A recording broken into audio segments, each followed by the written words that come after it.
So hello students, how are you all? Welcome to today's class, and in today's class we'll be going to learn about the NABARD A grade trend analysis, and that will be taught to you by me Ashish Kumar Singh. So without wasting our time students, let's quickly get started and let's get to learn about the trend analysis. But students, before getting into the trend analysis, if you want to learn from the top faculties of the banking, SSC, railways and regulatory bodies, you can directly download our app, that is the Oliboard app, or you can like and subscribe our channel, that is the Oliboard and Oliboard regulatory channel.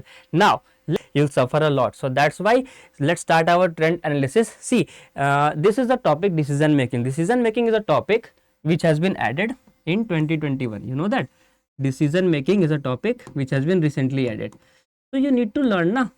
Okay, if you have not seen the notification very well, और अगर trend analysis नहीं देखोगे तो पता ही नहीं चलेगा कि भाई डिसीजन मेकिंग का टॉपिक कब ऐड हुआ था या फिर डिसीजन मेकिंग का टॉपिक है क्या. उसके साथ साथ ना ये जो qualifying section and merit section का डिवीजन है, ये जो क्वालिफाइंग सेक्शन और मेरिट सेक्शन का डिवीजन है, that has also been done recently. So these are the two big changes that has been done recently. Okay, and you have to align your study with these changes, right? You have to learn about the decision making and other topics also in a very comprehensive manner, but in accordance with the weightage that has been asked from a particular topic in the particular examination. So जिस examination में जिसको जितना पूछा जाता है उसको उतना पढ़ो and clear your examination. That must be your goal. Okay, so let's start our analysis with the reasoning topic. Reasoning topic में अगर हम लोग देखते हैं तो there are multiple subtopics, right? Multiple सब टॉपिक्स है. सबसे इंपॉर्टेंट जो टॉपिक हो जाता है वो होता है पजल, क्योंकि देख सकते हो यहाँ पे 2021 में 5, 22 में 7 एंड 22 इवनिंग में 5 क्वेश्चंस इनसे पूछे गए हैं. Thereafter seating arrangement is also very prime topic because 5, 4 and 4 questions have been asked, following which you can also learn about the syllogism and coding decoding. I would keep them in the same window because इनमें से almost equal number of questions पूछे जाते हैं. So if you divide the top 3 topics that you need to cover in reasoning, it can be puzzle, sitting arrangement and coding decoding plus syllogism, but that can be changed. That is totally based on your luck. ये luck based होता है. हो सकता है कि ये change हो जाए, हो सकता है कि ये कुछ और आ जाए, हो सकता है कि डाटा सफिशिएंसी से अभी तक कोई क्वेश्चन नहीं आया है, क्वेश्चंस आने लगे. ठीक है, उस तरीके से पढ़ो. तो सबसे पहले इंपॉर्टेंट टॉपिक्स को कवर करो, following which you can cover the rest of the topics. Now let's move forward and come to English. See, इतने सारे सब टॉपिक्स हैं इंग्लिश में, अब क्या पढ़े कैसे पढ़े काफी इंपॉर्टेंट हो जाता है. You can see here that reading comprehension has acquired number 1 position because 2021 में 10 क्वेश्चन, 22 में 5, 22 इवनिंग में 5. so yes, reading comprehension is important. okay, following which clause test is also very important because 7 questions, 5 questions are being asked in the clause test. So yes, it is important. Fill in the blanks is also important because 4 to 5 questions are asked in the fill in the blanks question. So yes, that is also very important for the examination. तो इस तरीके से अगर top 3 exam अगर तुम English के sense में देखते हो तो रीडिंग कॉम्प्रीहेंशंस को पढ़ लो. After reading comprehensions you can go to the cloze test and after that you can go to the fill in the blanks वाला section because these 3 sections are काफी important when it comes to the examination from the English perspective for the NABARD grade A phase 1. now let's come to computers. Computers are also very interesting topics and in the computer section you can see कि hardware and software are the favourite ones for the examiners. Hardware और software से काफी questions पूछे जाते हैं. Following the full forms and the terms of the computers are also being asked like 2, 1, 3. छोटा number नहीं है तो 2, 1, 3 क्वेश्चंस पूछे गए हैं, तो फुल फॉर्म्स वगैरह भी इनका देख लेना. और एमएस ऑफिस तो भाई बेंचमार्क टॉपिक है क्योंकि एमएस ऑफिस में क्वेश्चंस देख रहे हो 7 questions, 10 questions. So it is a benchmark topic in computer. So yes, you need to learn about the MS Office wala section also. Now let's come to quant. Quant means math. Math is fun, right? Math is fun. Huh? So math has also multiple topics in it and it has all significantly been divided. So सबसे पहले अगर देखते हैं अपन तो data interpretation जो है ना, that is very important. So just try to finish data interpretation first. Okay, data interpretation को अच्छे से कर लो क्योंकि number of questions are constantly in between 6 to 5. So data interpretation अच्छे से कर लेना. Following which you can also go for the things like the average and the mensurations topic. ये सारे topics भी काफी important है. Might be कि अभी तक इनसे questions उतने नहीं आए हैं पिछले 2-3 सालों में, बट मे बी आ जाए. Okay, because they are prime important topic. तो यो एवरेज हो गया, मेंसुरेशन हो गया, टाइम एंड वर्क हो गया, इनको भी तुम अच्छे से देख लेना. Simplification is also a very favourite topic for NABARD grade examination in quant section simplification से भी क्वेश्चंस अच्छे नंबर में पूछे जाते हैं। ओके, तो इस तरीके से इनमें क्या देखना है अपने को, simplification, following title interpretation, following average, mensuration, time and work, and उसके बाद रेस्ट ऑफ द टॉपिक्स को भी टाइम निकाल के पढ़ लेना है। डिसीजन मेकिंग एक काफी नया टॉपिक है, that has been asked recently in this examination. So decision making में सबसे पहले तुम उनके थ्योरीज को देख लो, उनके टेक्निक्स को देख लो और मॉडल्स को देख लो, ठीक है। तो ये जो टॉप 3 हमारे सब टॉपिक्स है, that is technique and theories and traps of the decision making, situation reaction test भी कहते हैं इसको यूपीएससी के इंटरव्यू एग्जामिनेशन में, एसआरटी। सो इस तरह का ट्रैप्स वगैरह में अगर डालता है तुमको क्वेश्चन का सिचुएशन, तो तुम उसको कैसे हैंडल करोगे, तो इसको भी थोड़ा प्रैक्टिस कर लेना, because it is a very new topic and a very important topic. Okay, this is the same slide. Now let's move forward. अब आते हैं जनरल अवेयरनेस पे, that is also a very important topic and this is my favourite topic students, because this is my subject. So in this you must no about the government scheme. सबसे पहले तो होता क्या है कि government के policies को देख लेना, गवर्नमेंट स्कीम्स को देख लेना, बैंकिंग इकोनॉमी और फाइनेंस से रिलेटेड न्यूज होता है, स्पेशली वो बैंकिंग इकोनॉमी और फाइनेंस से रिलेटेड न्यूज जो कहीं ना कहीं एग्रीकल्चर को हिट करता है। फॉर एग्जाम्पल नाबार्ड और यूएनडीपी का अभी अभी एग्रीमेंट हुआ था, राइट? उसको हम लोगों ने अपने सेशंस में कवर भी करा था कि नाबार्ड एंड यूएनडीपी का एक एग्रीमेंट हुआ है डिजिटल ट्रांसफॉर्मेशन इन एग्रीकल्चर से रिलेटेड। तो उसका थीम जान लो, नाबार्ड का हेडक्वार्टर, यूएनडीपी का headquarter, okay, and who were the respective persons. I also told you that Sanjeev ji from India and Isabel ji from UNDP have signed this agreement, so the name of the persons who have signed the agreement, वो काफी important हो जाता है नाबार्ड के perspective से। तो वैसे current affairs को कभी मत छोड़ना, they are also very prime importance. Sports के न्यूज भी काफी इंपॉर्टेंट होते हैं, स्पोर्ट्स का news has always been asked, तो स्पोर्ट्स के न्यूज को देख लेना। So these are the topics which you need to cover in the general awareness. General awareness एक समुद्र होता है, यहाँ पे कोई लिमिटेशंस नहीं होते हैं, कोई दायरे नहीं होते हैं, and you have to continuously study. Okay, general awareness में ना कोई लिमिटेशंस नहीं है, कोई दायरा नहीं है, so you have to continuously go with the flow and study, but try to study the things which are mainly related to current affair, and along with that they cover the banking, finance and social issues। ठीक है, तो कहीं ना कहीं तुमको एक अच्छा impetus boost मिल जाता है। Now when it comes to economic and social issues, we can clearly see that the government schemes and campaigns are the king here, because 2021 में 12 क्वेश्चन, 2022 में 15 question, after which in 2022 evening there are 18 question. So yes, government schemes and campaigns are the champions when it comes to economic and social issues. कभी भी government schemes को मत छोड़ना। Now let me give an example कि economic and social issues में government schemes कैसे हो सकते हैं। लाइक पीएम उज्ज्वला योजना वाज रिसेंटली लॉन्च्ड, ओके, तो जो पीएम उज्ज्वला योजना है that is somewhere connected to the people, and it is when you know because it is somewhere connected to the people, तो वो काफी इंपॉर्टेंट होता है कि उज्ज्वला योजना कब लॉन्च हुआ, उज्ज्वला योजना 2.0 क्या है, उज्ज्वला योजना 1.0 का टारगेट्स क्या था। This is also been covered in our current affair session. तो यस, इसको भी देखना काफी इंपॉर्टेंट होता है नाबार्ड वगैरह वाला एग्जाम के लिए। Okay, PIB current affairs are also covered under the government scheme, so that is also same to same. Financial institutions and international organization, specially अगर कभी भी कुछ इंडिया में होता है, for example recently G20 summit has been held in India, तो yes, financial institutions and international organizations also become important from the NABARD का exam का perspective. Okay, now when it comes to agriculture wala topic, so you can also study multiple things here like the government schemes, as I said, अगर agriculture से denoted और added है तो काफी अच्छा है। ARD के रिपोर्ट्स को देख लेना, और नाबार्ड के जो फ्लैगशिप स्कीम है, ऑब्वियसली क्योंकि नाबार्ड का पेपर है तो नाबार्ड के स्कीम्स को तो देखना बनता ही है। नाबार्ड के न्यूज को तो एकदम थॉरोली पढ़ के जाना और डीप पढ़ के जाना, क्योंकि उनमें फेज 1 हो या फेज 2 क्वेश्चंस आते हैं। ओके, इस तरह से तुमको सारा कुछ देखना पड़ेगा।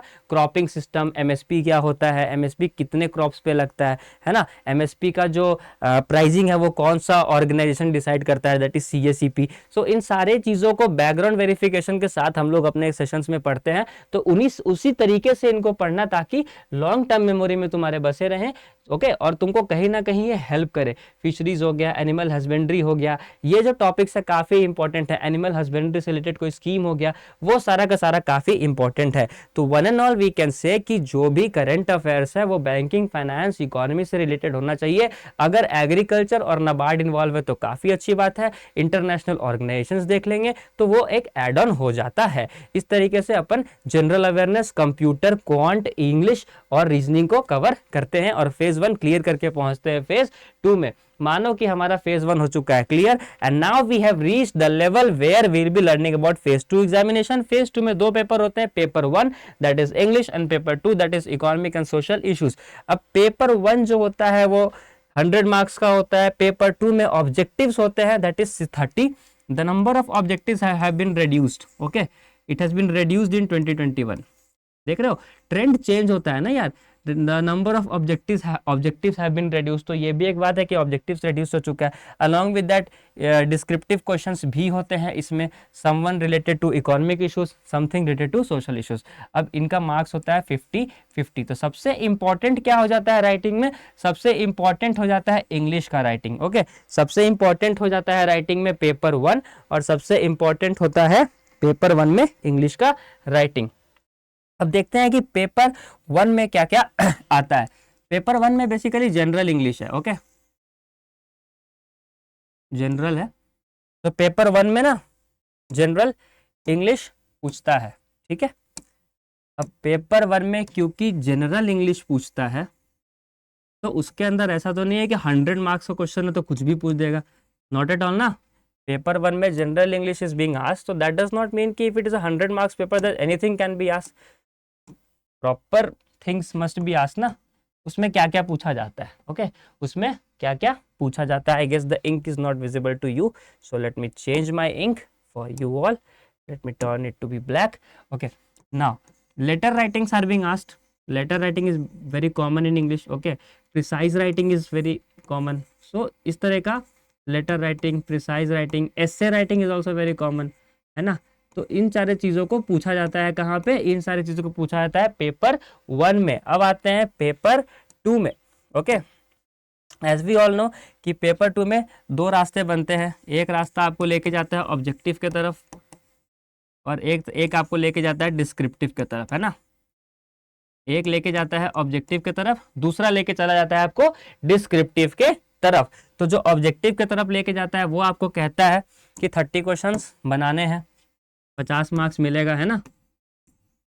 30 क्वेश्चंस बनाने हैं। डिस्क्रिप्टिव वाला भी कहता है कि भाई आंसर दो एंड 50 मार्क्स लो। तो कहीं ना कहीं 30 क्वेश्चंस और जो आंसर दो 50 मार्क्स लो वाला थ्योरी है वो यहाँ पे सूट करता है ना।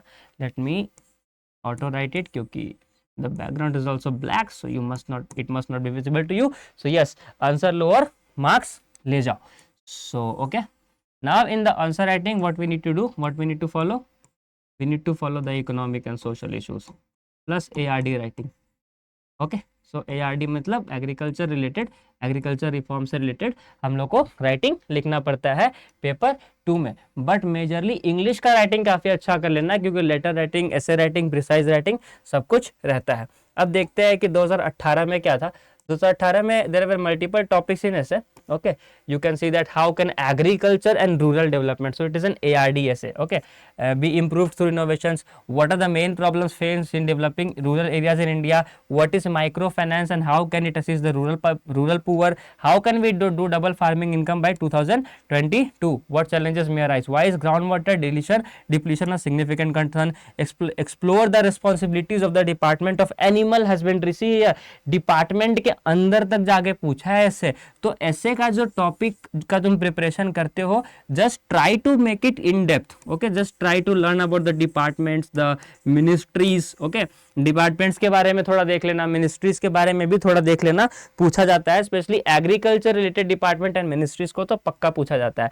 Now let's come in 2019 the impact of demonetization, okay, that is a very beautiful essay, because demonetization was a favourite topic at that time. So D-2 year के आसपास का ये करंट अफेयर था। 2017 में भी पूछ सकता था, डिमोनेटाइजेशन की बातें हो गई थी, बट 2019 में पूछा। तो हाँ, तुम इन डेप्थ तो पढ़ ही रहे हो, ऐसे को तुम क्या पढ़ रहे हो, यू आर लर्निंग ऐसे इन डेप्थ, लेकिन along with that keep a touch of current affairs, current affairs का टच रखना and try to keep a touch of at least D-1, मतलब डेट ऑफ एग्जामिनेशन से -1 तक का तो करंट अफेयर तक का अप्रोच रखना, क्योंकि हो सकता है D-1 ईयर तक का करंट अफेयर तुमसे नाबार्ड ग्रेड ए के फेज 2 में पूछा जा सकता है। How can we reduce post harvest losses, this is a very basic question कि भाई पोस्ट हार्वेस्ट लॉसेस कैसे होंगे।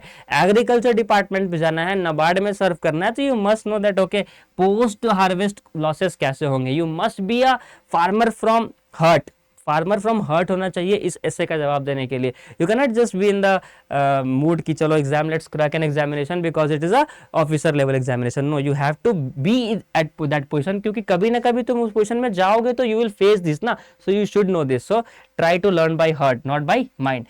Exploring the role of roads in promoting economic development, 2020 में पूछा है, there is a digitization in every field, considering this high speed internet should be considered a luxury or as a basic right. high speed internet क्या है, कैसे है, एक अच्छा question है, ठीक है। तो टेक्नोलॉजी से भी पूछा है, okay. So you can C current affair in depth, और करंट अफेयर के अंदर एक छोटा सा you can keep a sub section की, ओके, टेक्नोलॉजी से भी पूछता है, तो technology is also very important. Number of old age homes are increasing, ठीक है, what is the reason for this, और एंड इज इट गुड और bad to keep old people in old age homes, so this is also very important. Old age मतलब basically technology के साथ साथ social issues को भी current affair में importance देना, तवज्जुम देना, okay, that is also very important thing जो हमें इस ट्रेंड से देखने को मिल रहा है। What is under employment, under employment क्या होता है, okay, something related to music, how can music help us in life, okay. See music के बारे में भी क्वेश्चंस आते हैं, व्हाट इज अंडर एम्प्लॉयमेंट, तो under employment basically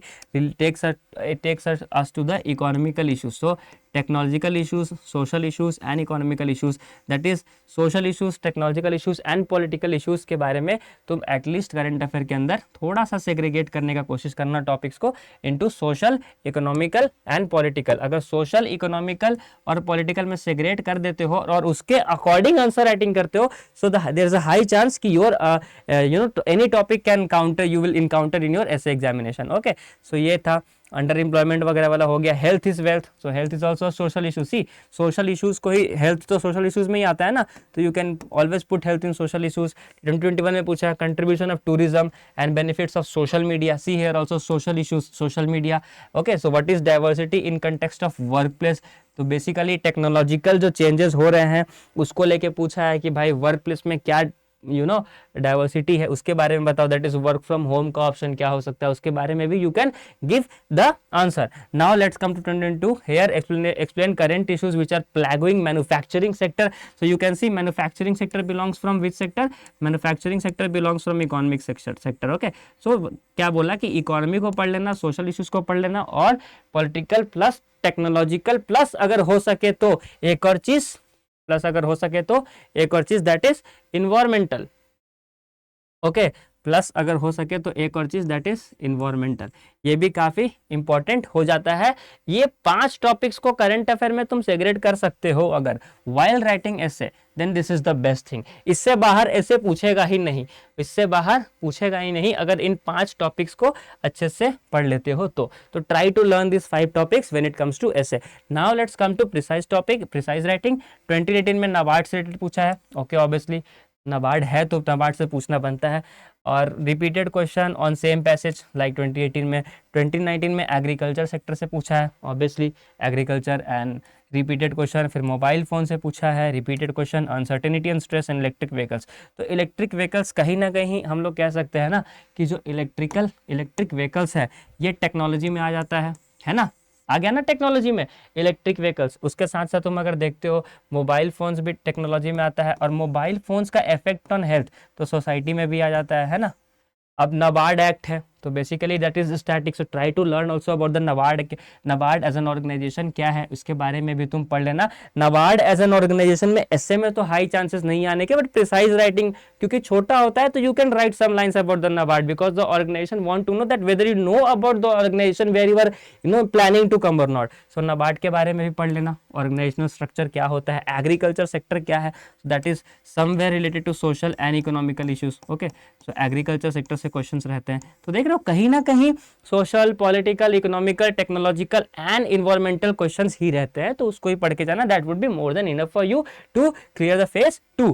now English language के अंदर लेटर आता है, write a letter to the zonal officer. Being a farmer, what did I said, you have to be the farmer from your heart, because yet you will, you will be facing such situations. तो कहीं ना कहीं तुमको दिल से farmer होना होगा, तब जाके तुम ये आंसर्स लिख पाओगे. तो you have to write a letter to being a farmer to the zonal officer requesting damage claim of your crop that is under the Fasal Bima योजना. तो फसल बीमा योजना के बारे में जानोगे ही नहीं तो लेटर कैसे लिखोगे.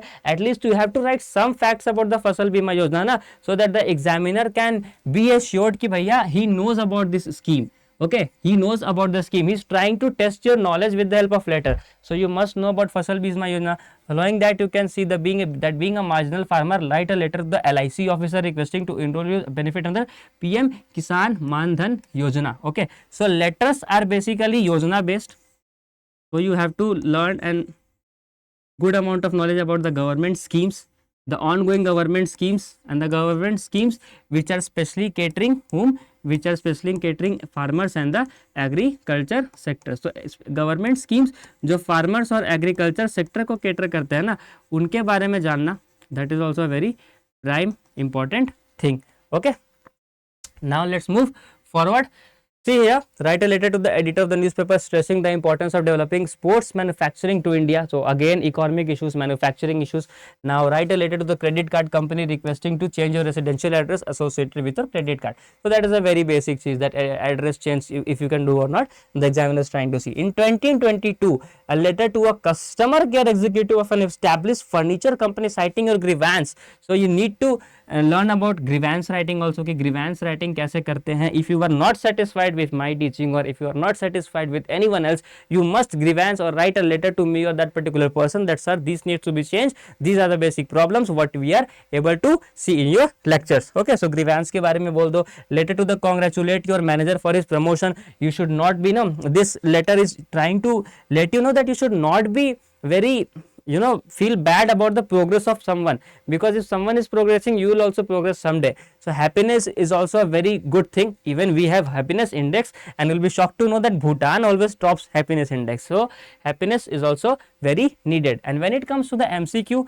obviously you have to see the NABARD schemes, ARD reports, government schemes, as so on and so forth. These are all the things which you have already studied for phase 1 examination. So you will need to revise those notes again and again. So that's why I said that always be in relation with the current affairs topics, so that you need not to revise again and again. You can encounter interlink करना सीखो, so that long term तक वो सारे चीज दिमाग में रहें. Okay, now let's move forward. There are other topics like animal husbandry, we have seen it. Soil science, we have seen it. Horticulture, we have seen it. Environmental and ecology, we have known it. So इस तरीके से ना topics को segregate कर लेना current affairs के अंदर, because if you segregate it, you'll earn good marks. Okay, सेग्रेट करके पढ़ो, प्लान बना के पढ़ो, स्ट्रक्चर फॉलो करके पढ़ो, then only you will be able to achieve a decent score in NABARD grade. Now when it comes to ESI and ARD descriptive, 18, 19 और 20 में ESI और ARD तो था ही नहीं, that was not available, that was added in 2021. In 2021, cross breeding, social forestry, drip irrigation. Okay, so these are basically agriculture related topics. So try to, because it is a topic of ARD, so agriculture related तो होगा ही ना, तो agriculture का इन depth पढ़ लेना. Basic agriculture को तुम basically इन depth पढ़ लेना. Okay, like cross breeding, drip irrigation we have learn in NCERTs in class 6, 7, 8. So yes, basic agriculture को तुम अच्छा कर लेना. MSP, as I told, like MSP पे 15 मार्क्स का डिस्क्रिप्टिव क्वेश्चन था. यू शुड नो ना कि सीएसईपी जो है वो एमएसपी को इनिशिएट करता है, और कितने रबी क्रॉप्स पे एमएसपी है, कितने खरीफ क्रॉप्स पे एमएसपी है, क्या जो क्रॉप्स पे है, इफ दीज आर परमानेंट और नॉट. सो स्कीम्स जब पढ़ते हो ना, सी when you see it is in news, तो you always see कि भाई MSP for particular year is this, but हम क्या करते हैं, okay, MSP for particular year is this, so this is the percentage screen, that is all. No, you need to check the background, na? You need to get the additional information. Who decides the MSP? Who is the the chairman of the committee who decides the MSP? And is it permanent? Is it fixed? What is the number of crops which are included? And even try to get into deep that who all are the crops which are included. तो MSP वैसे पढ़ो. अब अगर मान लो कि एक बार you have studied about MSP but you have forgotten it, so you need to recall ना, you need to continuously recall. तो कभी भी बारिश का सीजन है, so there is a rainfall, continuous rainfall in your city, water logging, everyone you know learns and earns about water logging, कि water logging हो रहा है, सॉल्यूशंस क्या है, वे फॉरवर्ड क्या है। लेकिन उसी बारिश से खरीफ क्रॉप्स आ रहे हैं ना, सो बारिश कभी होती है तो try to get into insight कि अच्छा खरीफ क्रॉप भी तो है, अच्छा खरीफ क्रॉप में से क्या 14 खरीफ क्रॉप्स में से एमएसपी है, वो 14 खरीफ क्रॉप्स क्या है। अब खरीफ क्रॉप्स पे आ गए तो you have come back to MSP, तो you have came to MSP from rain. Okay, so try to interlink, try to keep in mind these things, क्योंकि ये पूछा जा रहा है। See WTO, Geneva convention, world trade organization, trade में क्या problems आए, ट्रेड बैरियर्स क्या थे, डब्ल्यूटीओ क्यों बनाना पड़ा, डब्ल्यूटीओ का हेडक्वार्टर कहाँ है, ये सारे चीज, ट्रेड, जनरल ट्रेड, यार we will purchase, we always used to purchase the objects from the stores. Okay, तो वो भी तो एक ट्रेड है। बार्टर सिस्टम क्या था, ट्रेडिंग सिस्टम पहले क्या था, प्रॉब्लम्स क्या है, फ्लोटिंग एक्सचेंज रेट क्या है, फिक्स एक्सचेंज रेट क्या है, ये इकोनॉमी में घुस जाओ। तो अब general trade, if you even drink a juice from outside, you do a general trade with the shopkeeper, right? But try to recall those things while after drinking the juice and returning from the home instead of thinking of such bad things or anything bad। तो इस तरीके से सोचो ना, ये मत सोचो कि एग्जाम कैसे क्लियर होगा, ये सोचो कि अगर हम हर चीज को अपने डेली लाइफ में से अगर 100% में से 80% चीजों को इंटरलिंक करेंगे तो exam would be clear. Okay, 2022 में उसी तरह से पीएम मातृ संपदा योजना, तो you will always be learning about the government scheme. Okay, Matri Sampada Yojana, NRLM, social forestry, globalisation, PDS, social infrastructure. So in end all we can say कि जो फेज 2 का paper होता है उसमें basically current affair and that too importantly social, political, economical, technological and environmental current affair. Along with that, government scheme is very important, especially schemes related to agriculture. Along with that, international and national organizations के बारे में थोड़ा सा देख लेना, that would be very fruitful and you can also clear phase 2 in a very easy manner. Just took the screenshot of these things. Okay, just took the screenshots, and if you want me to send you the PDF of the same, you can ask from me and I'll send it to you in the Telegram group. Okay, now let's see the cutoff analysis. Cutoff is a always zigzag thing because you know कभी questions hard होते हैं, कभी easy होते हैं. Like in 2019 the question was quite easy as the cutoff predicts 127.5. In 2020 the cutoff reduced to 126.5, but in 2021 the cutoff has significantly reduced to 118.405. So that totally depends upon your luck कि question paper tough आते हैं कि easy आते हैं. But एक चीज ध्यान रखो कि if the question is tough or easy, that is equal for every student, right? You just need to change the strategy, as we all saw that Sonakshi Sinha changed her look because of her profession. You need to change your strategy to ace this examination. And in a similar way, ताकि अब तो भाई इतना पता चल चुका है कि हम लोग हमें किन में से कितना को क्या वेटेज देना है और किन में से कितने को क्या पढ़ना है. लास्ट 2 years का एनालिसिस हुआ है. So this is all you need to learn. Okay, this is all you need to learn, and after which you can easily clear your examination. So this was all from my side. Thank you very much for watching this session. We'll be seeing you soon in the daily current affairs session. Till then, bye bye.